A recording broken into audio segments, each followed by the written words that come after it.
Hello, আসসালামু আলাইকুম। আপনারা কে কেমন আছেন? সবাই ভালো আছেন তো, সুস্থ আছেন তো? আমিও সুস্থ আছি, ভালো আছি। তো আমি এখানে নিচ্ছি একটা বড় দেখে তেলাপিয়া, 1/2 কেজির বেশি হবো। তো আমি এই মাছটা কাইটে আমি আজকে জাল ফ্রাই করবো। দেখেন ভিডিওটা। প্রথমে আমার মাছের আঁশটা আমি ফালাই নিব। আঁশটা আমার ফালানো হয়ে গেছে, তো আমি এখন মাছটা কেটে নিব। মাছের কাঁটা দিয়ে অনেক শক্ত, দেখো মাছের কাঁটা নেব। মাছটা মোটা, কাঁটা অনেক শক্ত, ফালাই নেব।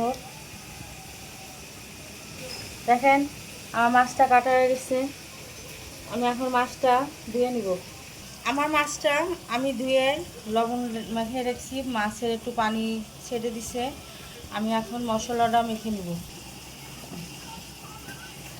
এখানে 1 চামচ হলুদ, 1 চামচ মরিচ, জিরা দিয়ে দিব মাছের সাথে।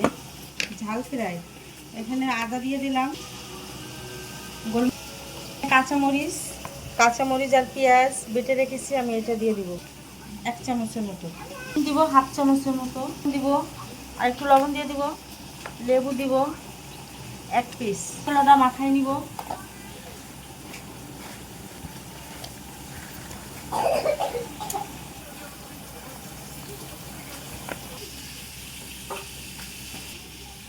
পরিমাণ মতন একটু তেল দিয়ে দিব। আমি এখানে একটু তেল দিয়ে দিছি। তেল দিয়ে মাছটা মেখলে ভালো হয়। আমি সুন্দর করে মাছটা কেটে নিছি, এর ভিতরে আমি মশলাটা ভরে দিব। আপনারা এভাবে করবেন, দেখবেন খাইতে অনেক স্বাদ লাগে। বড় মাছ, মশলা না বললে ভালো লাগবে না।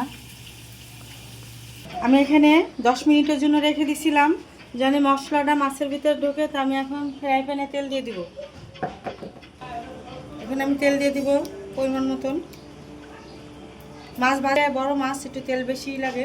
আমার তেলটা গরম হয়ে গেছে, আমি মাছটা এখন দিয়ে দিব। দেখুন হয়ে গেছে, আর মাছটা ঘ্রাণ বেরোয় গেছে। আর মশলা মাখায় রেখেছি, আপনারা এরকম মাখায় রাখবেন। মাছটা একটু তুলতে দিচ্ছি।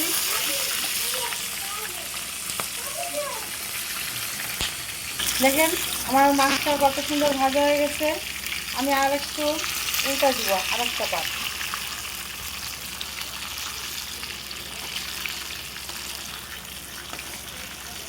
এখন আমি নামাই নিব।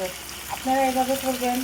আমার এই মাছ ভাজার ভিডিওটা যদি ভালো লাগে আমার কমেন্টস করবেন।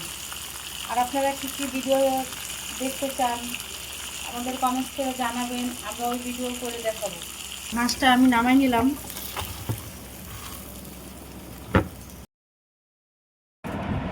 মাছের জাল ফ্রাইটা আমি একটু খেয়ে দেখি কেমন হয়েছে।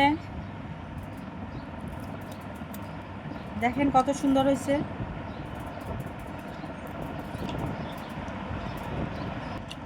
অনেক স্বাদ, না খেলে আপনারা মিস করবেন। আপনারা ভেজে খাবেন, আর ভেজে খেয়ে কমেন্টসে জানাবেন। আর আমার ভিডিওটা যদি ভালো লাগে লাইক, শেয়ার, কমেন্ট, সাবস্ক্রাইব করবেন, আমার পাশে থাকবেন। আপনারা সবাই ভালো থাকেন। আল্লাহ হাফেজ।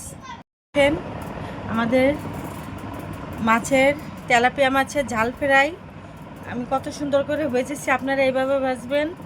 মশলাটা পুড়ে গেছে, না পুড়লে আবার মাছটা বেশি ভাজা হবে না, মচমচ হবে না।